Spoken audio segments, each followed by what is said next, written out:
Vigilance and anti corruption ബ്യൂറോയുടെ ഏതാനും ഓഫീസുകൾക്കുമായി നിർമ്മിക്കുന്ന കെട്ടിട സമുച്ചയത്തിന്റെ ശിലാസ്ഥാപനം നിർവഹിക്കുന്ന ചടങ്ങാണ്. തിരുവനന്തപുരം ജില്ലയിൽ ക്രൈംബ്രാഞ്ചിന്റെ വിവിധ ഓഫീസുകൾ വാടക കെട്ടിടത്തിലാണ് ഇപ്പോൾ പ്രവർത്തിക്കുന്നത്. ഇവയ്ക്കു വേണ്ടി സ്വന്തമായി ഒരു കെട്ടിട സമുച്ചയം ഉണ്ടാവുക എന്നത് വകുപ്പിന്റെ ദീർഘനാളത്തെ ആവശ്യമാണ്. മാസം 1,50,000 രൂപയാണ് നിലവിലെ കെട്ടിടങ്ങളുടെ വാടകയായി നൽകുന്നത്. എന്നാൽ അടിസ്ഥാന സൗകര്യങ്ങൾക്ക് വലിയ കുറവും അനുഭവപ്പെടുകയും ചെയ്യുന്നു. സാങ്കേതിക വിദ്യയും അന്വേഷണ വൈദഗ്ധ്യവും സമന്വയിപ്പിച്ച് കേസുകൾ അന്വേഷിക്കുന്ന ഏജൻസിയാണ് ക്രൈംബ്രാഞ്ച്. അപ്പൊ അത്തരമൊരു സംവിധാനത്തിന് ആവശ്യമായ എല്ലാ സഹായങ്ങളും ലഭ്യമാക്കുക എന്ന ലക്ഷ്യത്തോടെയാണ് പുതിയ ആസ്ഥാന മന്ദിരത്തിന്റെ നിർമ്മാണം ആരംഭിക്കുന്നത്. 34,500 ചതുരശ്രയടി 4 നിലകളിലായി ക്രൈംബ്രാഞ്ച് കോംപ്ലക്സ് എന്ന പേരിലാണ് ഈ കെട്ടിടം നിർമ്മിക്കുന്നത്. ഇതിനകത്ത് എല്ലാവിധ ആധുനിക സൗകര്യങ്ങളും ഒരുക്കിയിട്ടുണ്ട്. ലൈബ്രറി, ക്രൈംബ്രാഞ്ച് മ്യൂസിയം എന്നിവ ഈ കെട്ടിടത്തിന്റെ പ്രത്യേകതകളാണ്. തിരുവനന്തപുരത്ത് പല സ്ഥലങ്ങളിലായാണ് ക്രൈംബ്രാഞ്ച് ഓഫീസുകൾ ചിതറിക്കിടക്കുന്നത്. കെട്ടിടത്തിന്റെ പണി പൂർത്തിയാകുന്നതോടെ അവയെല്ലാം ഇതിനകത്താവും. വിജിലൻസ് ആൻഡ് ആന്റി കറപ്ഷൻ ബ്യൂറോക്കായി നിർമ്മിക്കുന്ന കെട്ടിടങ്ങളും ആധുനിക സൗകര്യങ്ങളോട് കൂടിയതാണ്. തിരുവനന്തപുരത്ത് 5 ഓഫീസുകൾക്ക് വേണ്ടിയാണ് വിജിലൻസ് കോംപ്ലക്സ് എന്ന പേരിൽ 75,000 ചതുരശ്രയടി വിസ്തീർണത്തിൽ 5 നിലകളിലായി കെട്ടിടം പണിയുന്നത്. കേരളത്തിൽ ഇനി പത്തനംതിട്ട, വയനാട് ജില്ലകളിൽ മാത്രമാണ് വിജിലൻസ് യൂണിറ്റുകൾക്ക് സ്വന്തം കെട്ടിടങ്ങളില്ലാത്തത്. വയനാട് ജില്ലയിൽ വിജിലൻസിനായി 25 സെന്റ് സ്ഥലം അനുവദിച്ച് കെട്ടിടം നിർമ്മിക്കുന്നതിനുള്ള നടപടി സ്വീകരിച്ചു വരികയാണ്. പത്തനംതിട്ടയിൽ സ്ഥലം ലഭ്യമാകേണ്ടതുണ്ട്. അതിനുള്ള നടപടി പുരോഗമിക്കുന്നു. കേരള പോലീസിന്റെ അന്വേഷണ വിഭാഗങ്ങളിൽ കഴിവും മികവും കൊണ്ട് പേരെടുത്ത വിഭാഗമാണ് ക്രൈംബ്രാഞ്ച്. അന്വേഷിക്കുന്ന ഏത് കേസിലും കൃത്യമായ തെളിവുകളുടെ സഹായത്തോടെ കുറ്റവാളികളെ നിയമത്തിന് മുന്നിൽ കൊണ്ടുവരുന്നതിന് അവർക്ക് കഴിഞ്ഞിട്ടുണ്ട്. മാത്രമല്ല, കുറ്റവാളികൾക്ക് അർഹമായ പരമാവധി ശിക്ഷ വാങ്ങിക്കൊടുക്കുന്നതിനും ക്രൈംബ്രാഞ്ച് മുന്നിൽ നിൽക്കുന്നു.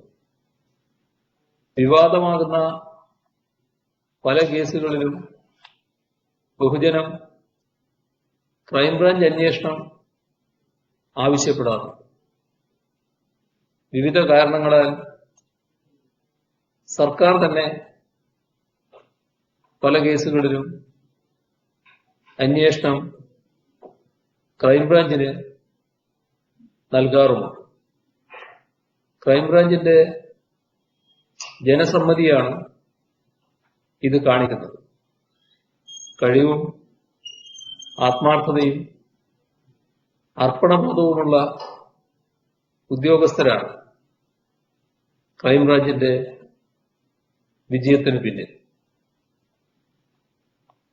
ഈ സർക്കാർ അധികാരത്തിൽ വന്നതിന് ശേഷം ക്രൈംബ്രാഞ്ചിന്റെ കാര്യക്ഷമത വർദ്ധിപ്പിക്കുന്നതിനായി നിരവധി നടപടികളാണ് സ്വീകരിച്ചിട്ടുള്ളത്. ഇതിന്റെ ഭാഗമായി ക്രൈംബ്രാഞ്ച് പുനഃസംഘടിപ്പിച്ചു. 3 ഐജിമാരുടെ നേതൃത്വത്തിൽ റേഞ്ചുകൾക്ക് രൂപം നൽകി. സങ്കീർണമായ കേസുകളുടെ അന്വേഷണത്തിനായി തിരുവനന്തപുരത്ത് 2ഉം എറണാകുളം, കോഴിക്കോട് എന്നിവിടങ്ങളിൽ 1 വീതവും സെൻട്രൽ യൂണിറ്റുകൾ രൂപീകരിക്കുകയും ചെയ്തു.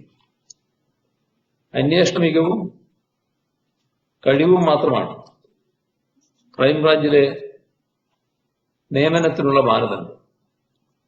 ഇങ്ങനെയുള്ളവരെ കണ്ടെത്തി നിയോഗിക്കുന്നതിന് ക്രൈംബ്രാഞ്ചിൽ ആദ്യമായി എഴുത്തു പരീക്ഷയും ഇന്റർവ്യൂവും നടത്തിയത് ഈ സർക്കാരിന്റെ കാലത്താണ്. അതിന്റെ ഫലം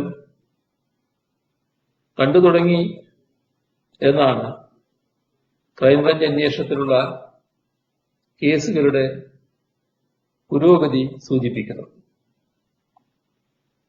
1994 നടന്ന തൊഴിയൂർ സുനിലിന്റെ കൊലപാതകം സംബന്ധിച്ച വിവരങ്ങൾ ക്രൈംബ്രാഞ്ചിന്റെ അന്വേഷണത്തെ തുടർന്ന് 25 വർഷത്തിന് ശേഷം 2019 പുറത്തു വന്നത് ഇതിന്റെ മികച്ച ഉദാഹരണമാണ്. ശാസ്ത്രീയ തെളിവുകളുടെയും സാഹചര്യ തെളിവുകളുടെയും അടിസ്ഥാനത്തിലാണ് ക്രൈംബ്രാഞ്ച് ഈ കേസിലെ പ്രതികളെ പിടികൂടിയത്.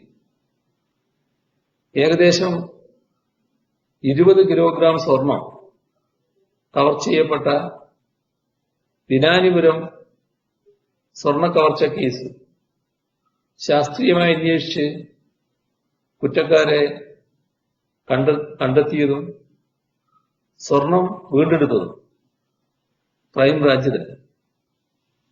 2016 752 കേസുകളും 2017 369 കേസുകളും 2018 314 കേസുകളും ക്രൈംബ്രാഞ്ച് അന്വേഷണത്തിന്റെ ഭാഗമായി തീർപ്പാക്കാനായി. 2019 461 കേസുകളും 2020 406 കേസുകളുമാണ് ക്രൈംബ്രാഞ്ച് അന്വേഷിച്ചത്. ഈ സർക്കാർ അധികാരത്തിൽ വന്നതിന് ശേഷം വിജിലൻസ് വകുപ്പിന് സ്വതന്ത്രമായി പ്രവർത്തിക്കുന്നതിനുള്ള എല്ലാ സാഹചര്യങ്ങളും ഒരുക്കിയിട്ടുണ്ട്. വിജിലൻസ് അന്വേഷിക്കുന്ന കേസുകളിൽ ആധുനിക സാങ്കേതിക വിദ്യയുടെ ഉപയോഗം ഉറപ്പാക്കിയിട്ടുണ്ട്. ഇതിനായി തിരുവനന്തപുരം ആസ്ഥാനമായി സൈബർ ഫോറൻസിക് ലാബ് പ്രവർത്തനം ആരംഭിച്ചു. പ്രധാനപ്പെട്ട 3 നഗരങ്ങളിൽ വിജിലൻസ് സൈബർ സെല്ലുകൾ പ്രവർത്തിക്കുന്നുണ്ട്. വിവിധ വകുപ്പുകളിലെ ഉദ്യോഗസ്ഥർക്ക് വിജിലൻസ് ക്ലിയറൻസ് സമയബന്ധിതമായി നൽകുന്നതിന് വിജിലൻസ് സ്യൂട്ട് എന്ന സംവിധാനം നടപ്പിലാക്കി. വിജിലൻസിന്റെ എല്ലാ ഓഫീസുകളെയും പരസ്പരം ബന്ധിപ്പിച്ച് വീഡിയോ കോൺഫറൻസ് സംവിധാനം ഏർപ്പെടുത്താനുള്ള ശ്രമം അവസാന ഘട്ടത്തിലാണ്.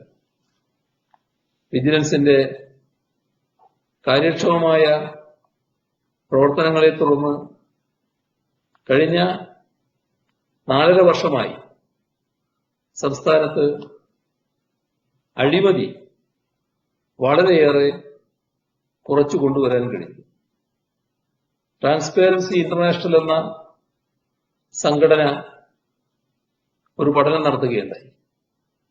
ആ പഠനത്തിൽ ഇന്ത്യയിൽ അഴിമതി കുറഞ്ഞ സംസ്ഥാനങ്ങളിൽ 1-ാം സ്ഥാനം കേരളത്തിനാണെന്ന് കണ്ടെത്തുകയുണ്ടായി.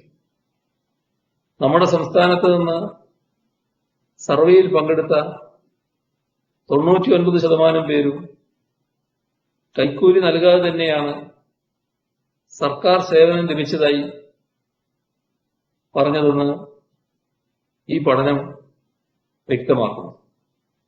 കഴിഞ്ഞ ഏതാനും വർഷത്തിനിടെ സംസ്ഥാനത്ത് vigilance and anti corruption bureau 32 മിന്നൽ പരിശോധനകൾ നടത്തി. 56 ട്രാപ്പ് കേസുകൾ രജിസ്റ്റർ ചെയ്തു. ഈ കാലയളവിൽ 70ഓളം കേസുകളിലെ പ്രതികളെയാണ് വിവിധ കോടതികൾ ശിക്ഷിച്ചത്. അഴിമതിയെക്കുറിച്ച് പരാതിപ്പെടുന്നവർക്ക് തങ്ങളെ സംബന്ധിക്കുന്ന വിവരങ്ങൾ രഹസ്യമായി സൂക്ഷിക്കണമെന്ന് ആഗ്രഹമുണ്ടാവുക സ്വാഭാവികമാണ്. ഇത് ഉറപ്പാക്കാനായി സോഫ്റ്റ്വെയറിലൂടെ പരാതി നൽകാനുള്ള അവസരമൊരുക്കാനാണ് അഴിമതിമുക്ത കേരളം എന്ന പദ്ധതി ഇക്കഴിഞ്ഞ 1-ാം തീയതി സർക്കാർ പ്രഖ്യാപിച്ചു. ഈ പദ്ധതി നടപ്പിലാക്കുന്നതോടെ സർക്കാർ സർവീസിലെയും പൊതുരംഗത്തെയും അഴിമതി പൂർണ്ണമായും തുടച്ചു നീക്കപ്പെടാനാകുമെന്നാണ് പ്രതീക്ഷിക്കുന്നത്. സർക്കാർ വിജ്ഞാപനം ചെയ്യുന്ന ഒരു അതോറിറ്റിക്ക് മുൻപിലാണ് കൃത്യതയുള്ള പരാതികൾ ഉന്നയിക്കാൻ അവസരമുണ്ടാകും. ഇങ്ങനെ ലഭിക്കുന്ന പരാതികൾ ഉയർന്ന ഉദ്യോഗസ്ഥർ കണ്ട ശേഷമാണ് അന്വേഷിക്കുക. ഈ പദ്ധതി റിപ്പബ്ലിക് ദിനമായ ജനുവരി 26-ന് നിലവിൽ വരും. സമൂഹത്തിന്റെ നന്മക്കായി പോലീസ് ചെയ്യുന്ന എല്ലാ നല്ല കാര്യത്തിനും സർക്കാരിന്റെ പൂർണ്ണ പിന്തുണയുണ്ടാകും. പൊതുജനങ്ങളുടെ മനസ്സറിഞ്ഞ് അവരുടെ ആഗ്രഹത്തിനൊപ്പം പ്രവർത്തിക്കുമ്പോൾ മാത്രമാണ് പോലീസ് ജനപക്ഷത്ത് നിൽക്കുന്നുവെന്ന് പറയാൻ കഴിയും. ഇക്കാര്യം മനസ്സിൽ വെച്ചുകൊണ്ടായിരിക്കണം എല്ലാവരും പ്രവർത്തിക്കേണ്ടതെന്ന് ഓർമ്മിപ്പിച്ചുകൊണ്ട് ഈ സമുച്ചയത്തിന്റെ ശിലാസ്ഥാപനം ഔപചാരികമായി നിർവഹിച്ചതായി അറിയിച്ചുകൊണ്ട് അവസാനിപ്പിക്കുന്നു. നിങ്ങൾക്കെന്റെ സ്നേഹാഭിവാദനം.